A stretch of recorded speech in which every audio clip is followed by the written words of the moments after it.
এক লোক বিয়ে করতে গেছে বুঝছেন, বিয়ে করতে যাইয়া এবার বিয়া রাত্রে বিয়া, আরে বৃষ্টি বৃষ্টি আর বৃষ্টি। এখন সবাই আত্মীয় স্বজন অনেকে গেছে, যাওয়ার পরে বৃষ্টি আর থামাথামি নাই। তো এখন ছেলের আত্মীয় স্বজন বলতেছে, "একটা কাজ কর, তুই থাক, আমরা যাই গা।" এই কথা কইছে, এবার সব গেছে গা। হ্যাঁ, একলা রয়েছে আবার। ওরা আসলে হ্যাঁ, রাত্রে রাত্রে এখন এই বাসা করে দিছে। হ্যাঁ, ছেলে আর মেয়ে দুজন বাসা করে দিছে। এখন এখন ছেলে তো নতুন, ছেলে তো তেমন কিছু বুঝে না। তো এখন মেয়ে সব কাজ করতেছে, ঘরের দরজা মরজা সব লাগাইতেছে, এ করে সে করতেছে। এখন ছেলে ঘরের ভিতরে বয়ে রয়েছে, বউর মতো বয়ে রয়েছে। তো এখন বসে মানে ছেলে তো বসে রয়েছে কোথায়, বাসার ঘরে চৌকির উপরে, খাটের উপরে বসে রয়েছে।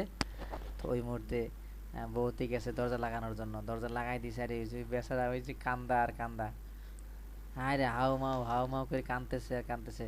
তখন বউ বলতেছে, ওগো তুমি কাঁদতেছো কেন? কয়, তুমি দরজা লাগাই দাও, আমার ডর করে না? না, আমার ভয় লাগে না। কথা বুঝছেন? তো এই আছে দেশের অবস্থা। এমন যেন না হয় আমাদের, হ্যাঁ? আমাদের কি এমন হবে? আপনাদের দরজা বন্ধ করে দিলেও তো আপনার কোনো ভয় নেই, কারণ আপনি সবাই নিছেন। হ্যাঁ, আমি আবার বলেন, হুম? কি বলেন বুঝলাম না। আমার ভয় নেই? না, আপনাকে বন্ধ করলেও কি, আপনি তো সব নিতেন। ও আচ্ছা আচ্ছা, না আপনার তো আপনার যে জালনা দিয়ে তো আমি বের হইতে পারবো না। ভয়টা লাগলে মনে করেন দরজা দরজা থাকবে আটকানো। দেখা যাচ্ছে যে আপনার বোনেরা আছে, দুলাভাইরা আছে, ওই যদি পিছন দিয়ে যদি আটকে দেয়, তো দেখা যাচ্ছে যে ভয়টাই পাইলে তো দৌড় দিলে তো মনে করেন যে দরজা খুঁজে পাবো না।